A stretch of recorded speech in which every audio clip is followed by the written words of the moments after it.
Malcolm X once said, "Education is the passport to the future, for tomorrow belongs to those who prepare for it today." It feels appropriate to include in this event's opening remarks a quote from Malcolm X, our brother, also known as Al-Hajj Malik al-Shabazz, rahimullah. He was, after all, one of the most respected and beloved Muslims to ever be born on this continent. He discovered his deen, his new religion of Islam, within the walls of Charlestown State Prison. He developed a lifelong passion for reading and learning after having become Muslim. To quote Brother Malcolm, "Between the teachings, my correspondence, my visitors, and my reading of books, months passed without my even thinking about being imprisoned. In fact, up to then, I had never been so truly free in my life." The organization you all have so graciously come to support today, Tayba Foundation, was established in 2008 to provide current and formerly incarcerated men and women with quality Islamic education geared towards the refinement of their thinking and behavior, positioning them to transition them into society more productively. Although founded in 2008, Tayba's roots actually began back in 2002 when Sheikh Rami Ansur began teaching prisoners via telephone, guiding them through classical Islamic texts and answering any and all questions regarding their newfound faith. Over the next few years, under the umbrella of the Zaytuna Prison Outreach Program, these students engaged in some really serious distance learning with Sheikh Rami, learning theology, aqidah, Islamic jurisprudence, fiqh, spirituality, tazkiyah, character development, akhlaq, and other associated disciplines. MashaAllah, those students went through enough learning to be able to then go on to teach other inmates. It was through this effort that both the need for Islamic education and its positive transformative effect became apparent. Consequently, in 2008, Tayba Foundation was formally established as an independent organization with the purpose of imparting educational curriculum to inmates.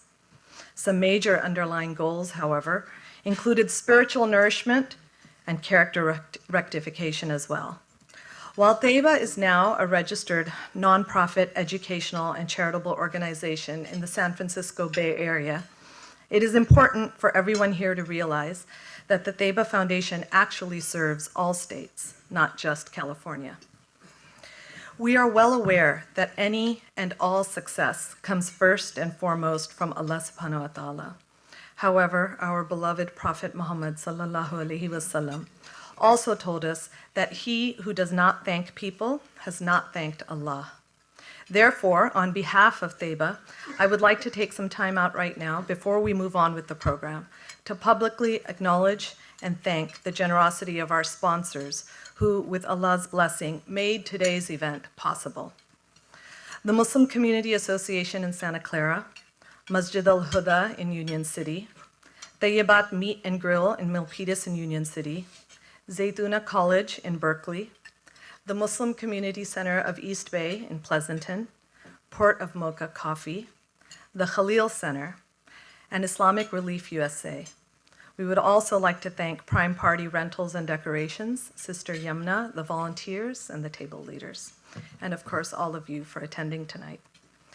I would like to now invite Brother Amin Rafiq Abdulbari, who has traveled all the way from Southern California, to join me on stage.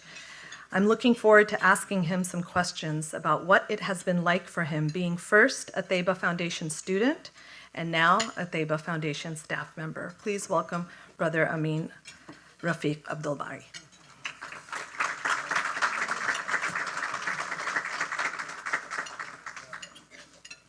By the way, I should introduce myself. My name is Hina Khan Mukhtar, and I'm going to be your MC tonight. Where would you like me to sit? I think we'll sit here. You want me to sit at the end?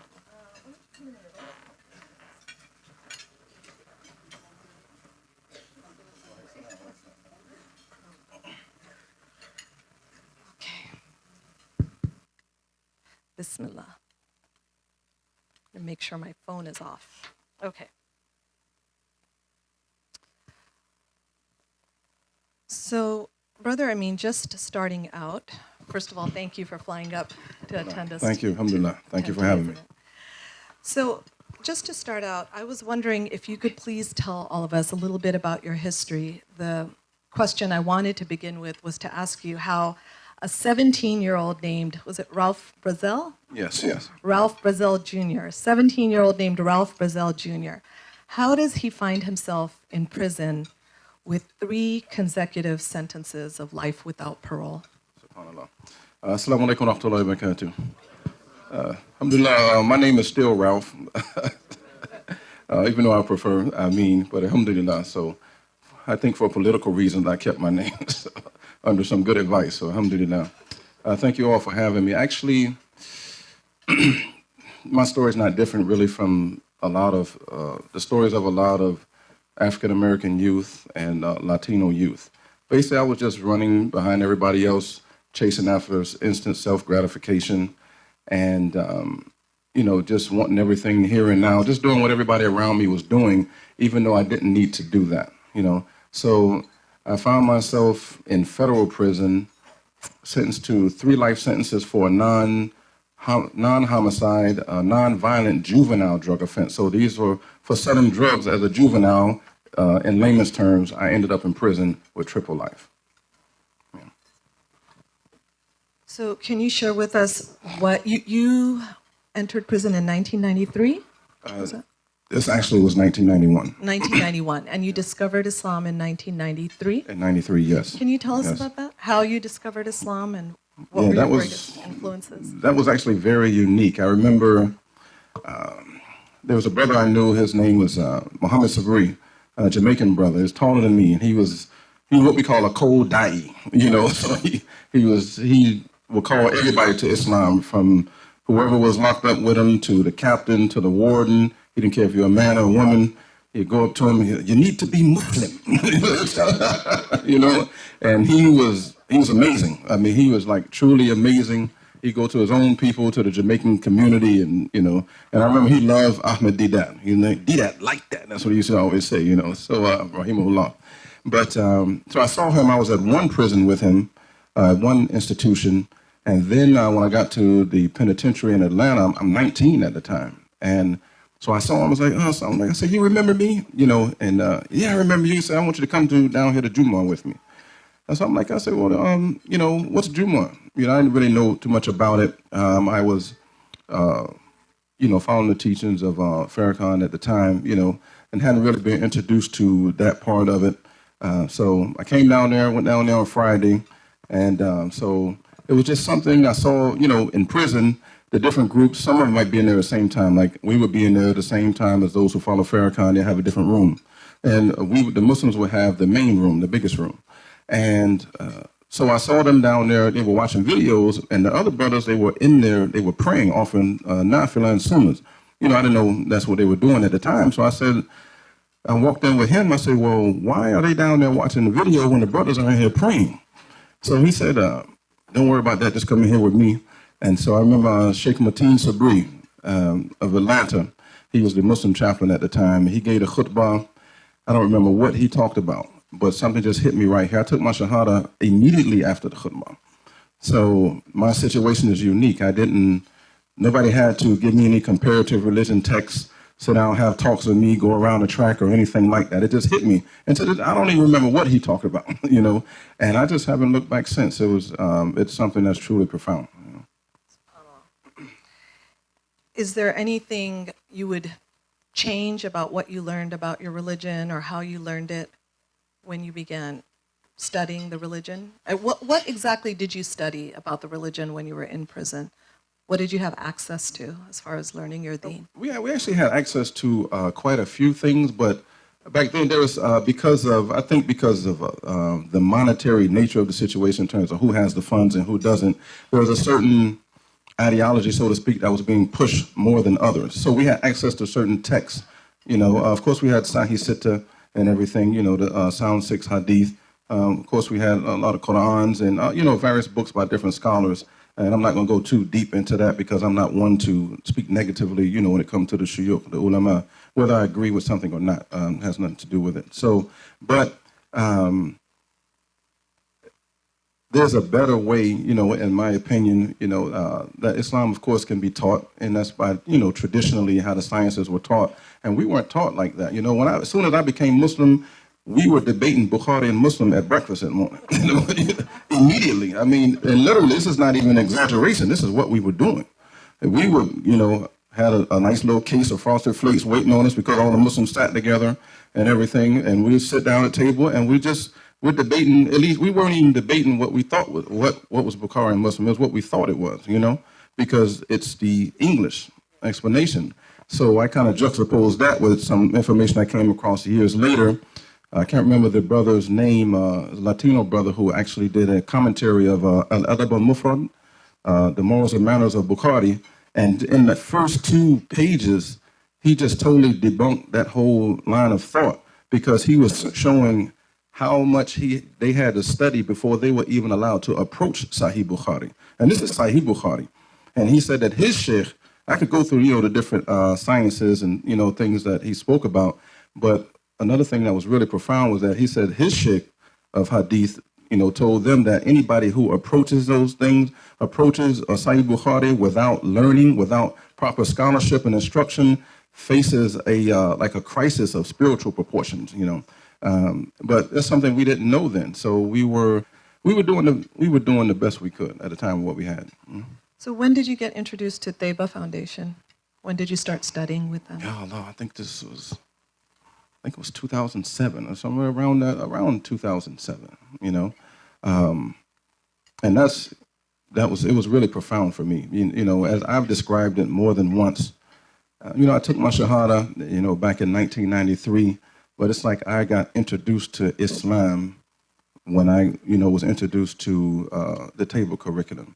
It was a whole like reawakening, So I come from a camp, quote unquote, so to speak. We didn't want to hear anything about tazkiyah. We didn't want to hear anything about tasawwuf. We didn't want to hear anything about the madhahib, the 4 schools. And, certain things you couldn't even mention, because, we weren't refined. So certain things could lead to almost to violence, depending on what was brought up. And, by the grace of Allah Ta'ala, one of my close Sahaba, his name is Amin as well, he got in touch with a brother named Ansari Akhtab out this way, and they started dialoguing. Eventually, Brother Amin became a student of Tayba Foundation, and I still wasn't a student at the time, I just knew he was doing something different.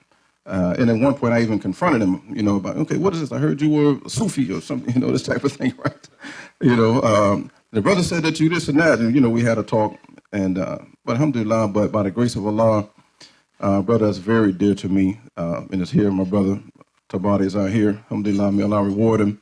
Allah had blessed him to sit at the feet of some shuyukh, and, for one reason or another, he ended up where I was at, and he took the time to walk with me, walk around the track. So in prison, our couch is the track. We walk around the track. So that's like sitting, sitting on the couch if you're going to a therapist or whatever. The track is what you use to get therapy, And he will walk with me day after day, explaining different things. This is why this is like this. And, talking about ikhtilaf and the differences of the imams and certain points of tazkiyah and, purifying the self. Alhamdulillah, he actually even, I still have, I told him today, he didn't even know I still have my notebook with 2 years of notes from a class that he taught, and this is the brother that's dearest to my heart. Alhamdulillah, may Allah reward him.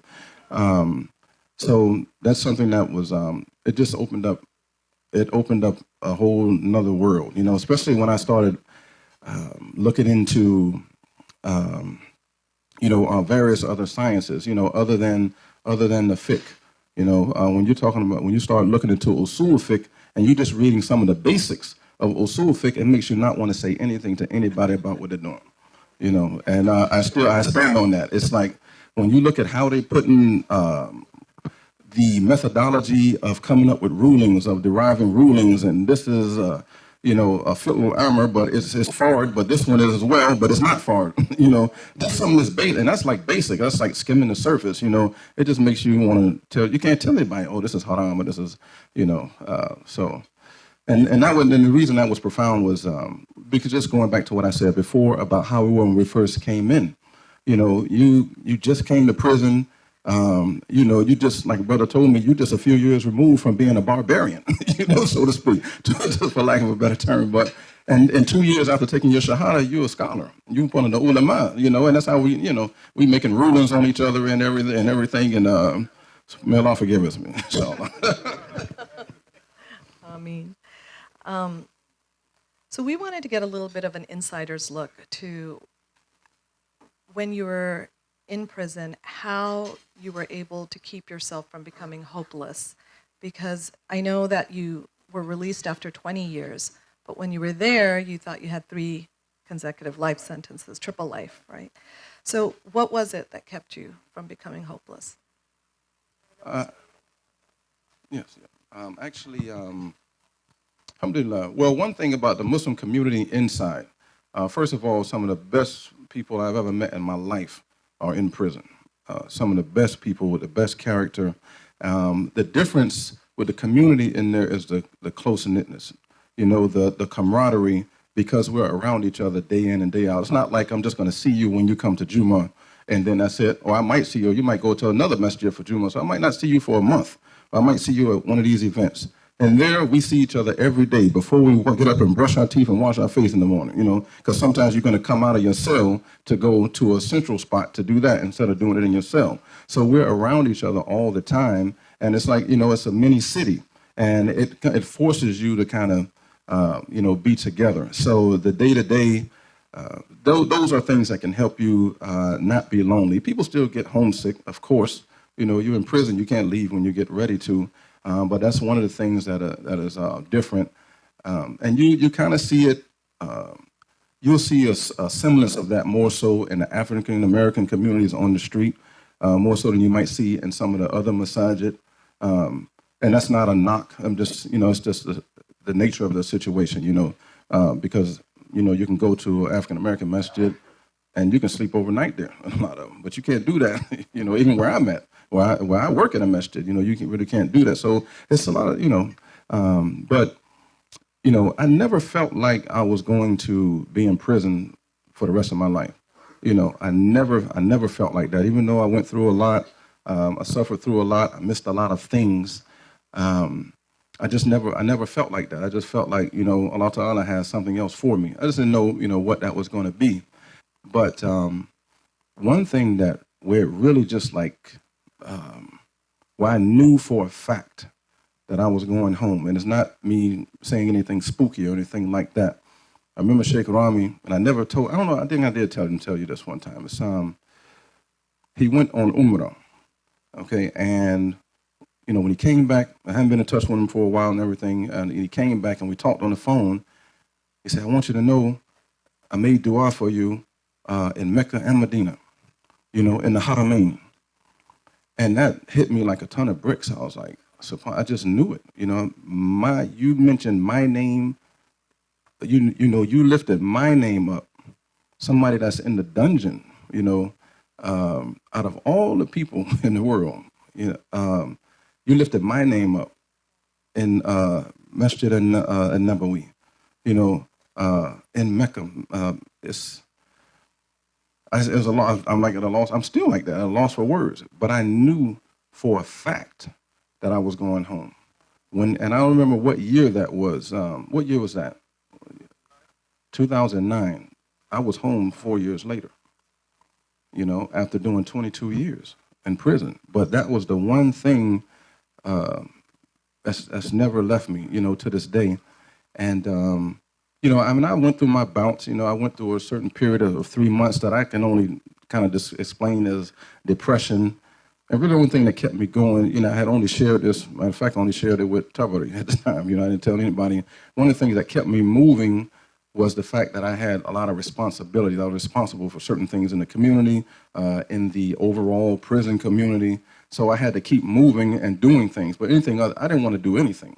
I didn't want to read at the time. I didn't want to, you know, I just wanted to probably just like sit and watch TV and look crazy, but I couldn't do that, you know. And that was the roughest time. This was like the end of 2009, like the last 3 months or something, like, or like November, December 2009, maybe January 2010. Alhamdulillah, soon after things just like turned all the way around by the grace of Allah Ta'ala. So Sheikh Rami, the founder of Tayba Foundation, has mentioned in the past that many of the Muslim inmates refer to themselves as the forgotten believers, quote unquote. Was that a sentiment that you ever experienced or felt?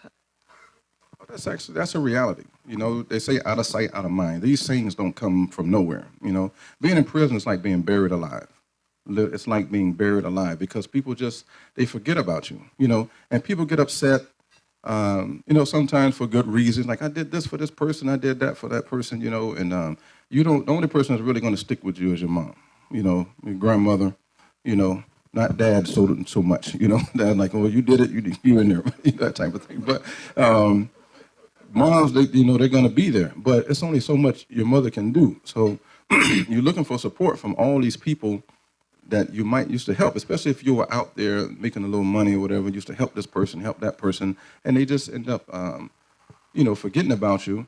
And there's some things, you know, we can be unfair sometimes in our estimation of what people should be doing for us. With me, you know, every time that came up, it's like, that's a reminder to me, you know, not to really put your faith in Allah, you know, not necessarily in humanity, but there is still a crisis right now, you know, with the Muslims in prison. In California alone, you have 10,000 Muslims, all right? And there's this major push of looking for Muslim volunteers to go in and just to sit with the brothers and sisters, you know, just to show them that you have some support. That means a whole lot.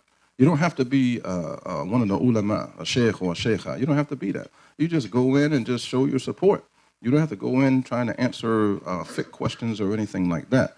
And there's been a major push for that for the last few years, and it's still a push, and it's definitely needed. Even, you know, people in the Christian community asking the volunteers that are going in, it's like, okay, where are the Muslim volunteers? Where are they? You know, they really need to come in. You can go a long time without having, a volunteer come in, whether it's just to give a khutbah, whether it's just to sit with the people or whatever. You know, that's something that's big. That's really needed. So, you know, the poet and activist and author Maya Angelou, she said that when you know better, you do better. And everybody here wants to know better so that they can do better by their brothers and sisters who are in prison. So what would you recommend? We know that we can be supporting Tayba Foundation. You mentioned volunteer work. What else can we do to support our brothers and sisters who are in prison and then also the ones who, inshallah, are released as well? How can we continue to support them and help them? Is this aside from, you know, supporting Tayba, just aside from that, where people can, or just in addition to that? And then, but one thing, let me just kind of give an idea of, you know, why Tayba, you know, why it's so important. And for the third time, just going back to what I mentioned earlier about the way we were conducting ourselves with the deen. You know, there is a certain one of the major aspects that's missing is that I believe is purification of the self. Because you can become Muslim, you're coming from the streets, you're coming from rough streets and doing things a certain way, and then you come in and you get Islam. But if you don't do anything with the heart, it doesn't matter how many hadith you memorize, it doesn't make a difference. Because the only thing you're gonna do is you're gonna use the hadith, you're gonna use the ayat of Allah Ta'ala to lord them over other people. So that's major. That's really major. That's something that you have to, take the time to, inshallah, become refined. You know, and alhamdulillah, like one of the texts, one of the Tayba texts is Muharramul Lisan, like prohibitions of the tongue. It's something that we need to know about. You know, if you don't know that, then you're bound to commit, other sins. So, and you have to remember that, okay, we're not all in there. Everybody that's Muslim that's in prison is not in there for life. Okay, so inshallah, we're returning to the community.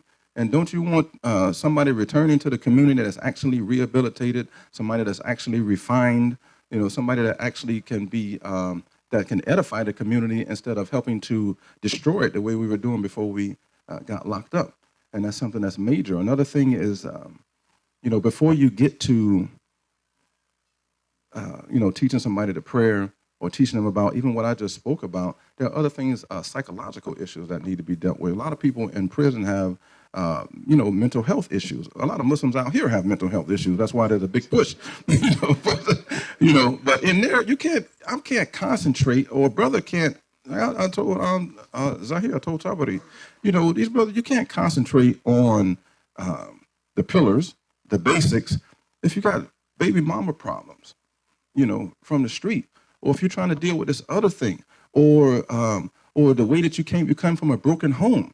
One of my old cellies, he's Muslim, but he used to sit and tell me, he's a younger brother, from Georgia, how he used to have to, a lot of times, pick his mother up off the couch, take the needle out of her arm and go bathe her.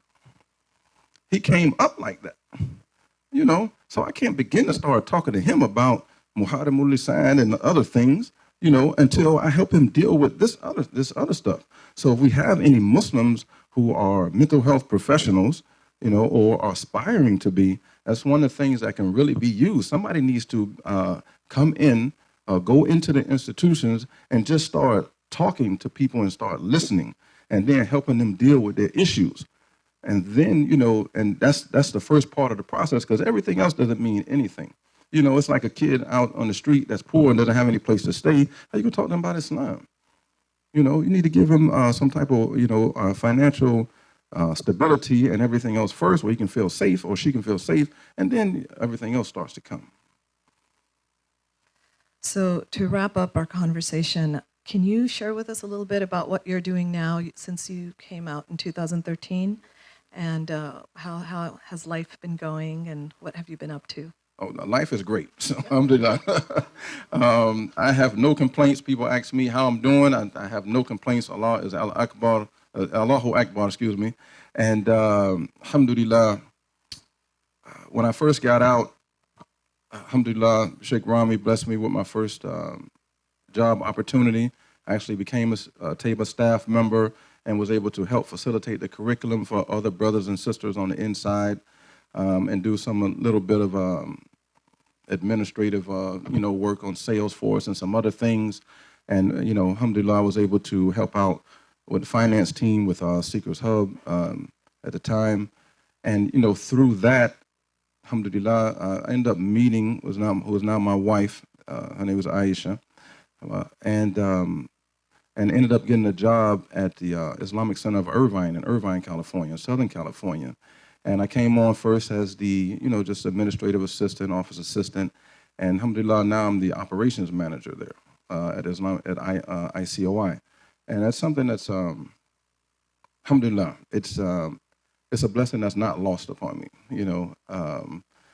Sometimes I'm driving myself, going to the masjid. I don't even like to call it work, I'm a workaholic kind of, but I don't like to call it work. I'm going to the masjid and I might just bust out laughing. I'm in the car by myself, and I'm just laughing, It's like, and it's gratitude. The laughter is gratitude, because I'm almost crying, because people don't know, like, you don't know what you have, you probably didn't pay any attention to any of the roses or bushes or the sunshine or the cloud or anything on your way here, but I know how it is to have that taken away from something that I did.